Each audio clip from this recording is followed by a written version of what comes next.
Idole, c'est pourquoi il y a eu le déluge. Je vais vous lire le passage biblique, pourquoi Dieu a frappé le monde. C'est pas à cause de l'animisme. Donner au pasteur. Il peut. Il ne veut pas. Monsieur, Bah, vous avez dit qu'on va bien. Allons. Il a dit l'animisme, première chose qu'il a dit, l'animisme, c'est parler aux morts. C'est bon? Donc, les animistes parlent aux morts. Moi, je vous montre que Jésus a parlé aux morts. Vous prenez Josué chapitre 1, lisez, à partir du premier verset. Papa Total. Oui, après la mort de Moïse. Après la mort de Moïse. Serviteur de l'Éternel. Serviteur de l'Éternel. L'Éternel dit à Josué. L'Éternel dit à Josué. Fils de Nun. Fils de Nun. Serviteur de Moïse. Serviteur de Moïse. Moïse, mon serviteur, est mort. Là, c'est l'Éternel qui parle. Je vais poser la question au pasteur. Est-ce que Dieu a menti que Moïse est mort? Pasteur, est-ce que Dieu a menti que Moïse est mort? Il ne peut pas répondre à cette question. Mais monsieur Total. Allons-y. C'est lui qui parle. Moïse, moi aussi je parle. mon serviteur, est mort. Non. Il dit, l'animisme, c'est parler aux morts. Dieu dit à Josué, Moïse, mon serviteur, est mort. Or, quand vous lisez Matthieu 17, Jésus monte au mont de la transfiguration.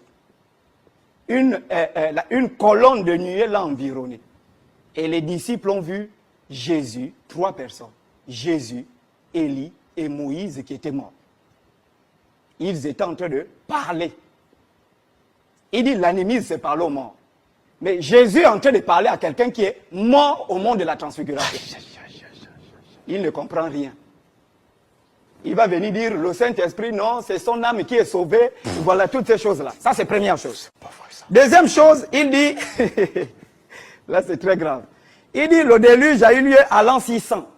L'an 600 de quel calendrier? Avant Jésus-Christ ou après Jésus-Christ? Tu viens de dire, l'émission est enregistrée, le déluge a eu lieu avant. Ne blague pas avec moi sur ces choses-là. Pasteur, ne blague pas avec moi sur ces choses-là. Je te déshabille avec la parole. Déjà, tu vas sortir avec la honte totale. Tu as mal fait de dire à tes disciples de venir t'asseoir ici. À l'an 600 de quel calendrier? Vous avez tous écouté. C'est après Jésus-Christ ou avant Jésus-Christ?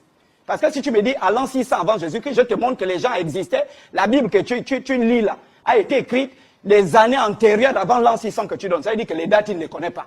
Il raconte des bêtises. Je vais prendre selon le Talmud de Jérusalem et le Talmud de Babylone. Adam est né à 4173 avant Jésus-Christ. Le déluge qu'il parle là concerne le peuple juif qui a eu lieu en 2517. Tout ça, il ne connaît pas avant Jésus-Christ. Il ne connaît pas, c'est un menteur. Non, il ment, je vous dis. Il a dit à l'an 600. Moi, j'ai posé une question simple. De quel calendrier il m'a dit? Parce que j'ai tous les deux. J'ai le Talmud de Jérusalem, j'ai le Talmud de Babylone, j'ai la thèse de doctorat d'un rabbin juif qui a écrit sur toutes ces questions-là. Il ne connaît pas. Et ça, dans une église, quand il vient mentir que le déluge a eu lieu à l'an 600, les brebis vont l'acclamer. À l'an 600 de quel calendrier? Si c'est le calendrier julien, créé par Julius Caïsus César, en 45, tu me dis, avant ce calendrier. Donc c'est un menteur. L'animisme. Très bien. J'ai déjà montré ici. Ensuite, il vient de dire, il dit, Dieu a frappé le monde parce qu'ils adoraient les idoles, c'est pourquoi il y a eu le déluge. Je vais vous lire le passage biblique, pourquoi Dieu a frappé le monde. C'est pas à cause de l'animisme. Voici Genèse